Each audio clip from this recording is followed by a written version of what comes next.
आप पिछले 2 वर्ष से लगातार कोशिशों में लगे हुए हो। कहीं ना कहीं प्रकृति के नियम है, कहीं ना कहीं प्रकृति के अनुसार वो समय उन्होंने देखने के लिए लिखा होगा। भगवान श्री राम को भी 14 वर्ष वनवास जाना पड़ा था।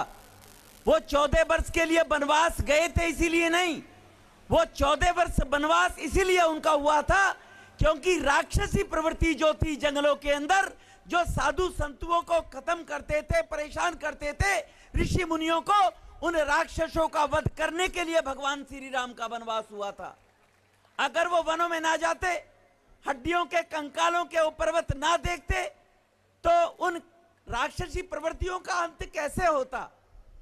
इसीलिए मनुष्य के जीवन में परमपिता परमेश्वर ने हमें मनुष्य बनाया है और मनुष्य को वो शक्ति दी है कि वो दूसरे के दुख में भागीदार हो सकता है, वो दूसरे के सुख को बांटकर उसको और बढ़ा सकता है। मनुष्य ही जीवन में हंसने का प्रयास कर सकता है, वरना 84 लाख जीवन जंतु योनियों में जो प्राणी हैं उनमें सबको हंसने का मौका कहां मिलता है। सबको दूसरे के दुख और सुख में भागीदार होने का मौका कीट पतंगों को कहां मिलता है, पशु पक्षी जानवरों को कहां मिलता है, यह मनुष्य को ही मिलता है। इसीलिए कहीं ना कहीं बापूजी को परमपिता परमेश्वर ने अगर वो शक्ति दी है, आज अनन्य लाखों उनके भक्त हैं, उनके अनुयायी हैं, उनके अंदर विश्वास करते हैं, तो कोई शक्ति भी परमात्मा ने उनको दी होगी निश्चित रूप से, तभी उतने उनके अनुयायी हैं।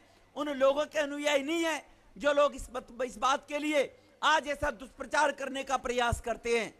और निश्चित रूप से सत्य की विजय होती है। सत्य जीवन के अंदर प्रताड़ित होता है, परंतु जीवन में पराजित सत्य कहीं नहीं होता है, यह हमें विश्वास करना चाहिए। और इसीलिए सत्य है तो उसको प्रताड़ित होना पड़ेगा, सत्य नहीं है तो वो कदापि प्रताड़ित नहीं हो सकता। इसीलिए हो सकता है आज बापू भी प्रताड़ित किए जा रहे हो, सत्य के मार्ग पर वो चलते चले जाते हुए मानव जीवन को मार्ग दिखाने के लिए, उनके जीवन को धन्य बनाने के लिए उन्होंने इतने लंबे समय अपना जीवन का लगाया है, तो कहीं ना कहीं ये सत्य को प्रताड़ित होना पड़ रहा होगा। ये तो भगवान सृष्टि के जो निर्माता हैं वो सब वही जानते हैं। भविष्य के गर्भ में क्या छुपा हुआ है हम उसके बारे में कोई भविष्यवाणी नहीं कर सकते। वो ऋषि मुनि साधु संत जो मंचासीन बैठे हैं यही ज्यादा हमसे ज्यादा जानते होंगे। इसलिए भाइयों बहनों, हम लोग निश्चित रूप से परमपिता परमेश्वर से कि उनकी प्रताड़ना जो सत्य की जा रही है वो कितनी लंबी होगी, ये तो भविष्य के गर्भ में है। लेकिन हम सब लोग प्रयास और कोशिश करते हुए आज इस भगवान कृष्ण जी के जन्मोत्सव पर यहाँ पर बापूजी के कारागार में रहते हुए उनकी शक्ति और हौसला अफजाई के लिए उनके अनुयायी यहाँ पर उपस्थित हुए। मेरा आप सबको नमन है निश्चित रूप से, क्योंकि कहा गया है कि भगवान अगर कहीं बसते हैं तो वो भक्त के हृदय में बसते हैं, भगवान भक्तों के रूप में बसते हैं। और जहां तक गुरु की यहाँ पर बात कही गई है, आज कुछ कुदरत का नियम देखिए। आज अगर टीचर्स डे है, गुरु पर्व डे है, तो वहां पर हमारी संस्कृति में भी कहा गया है कि गुरु गोविंद दो खड़े काके लागो पाए, बलिहारी गुरु आपने जो गोविंद दियो मिलाए।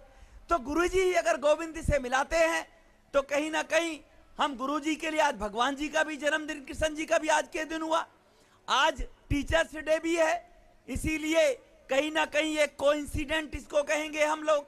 हम यहाँ पर इकट्ठे हुए तो परमपिता परमेश्वर हमारी प्रार्थना को निश्चित रूप से सुनेंगे और तपते सोने की, जिस प्रकार से सोने को निखारने के लिए उसको तपाया जाता है, उसको अग्नि के अंदर दबाया जाता है, अग्नि के अंदर उसको जलाया जाता है और वो चमक कर निखर कर बाहर सोना बनता है।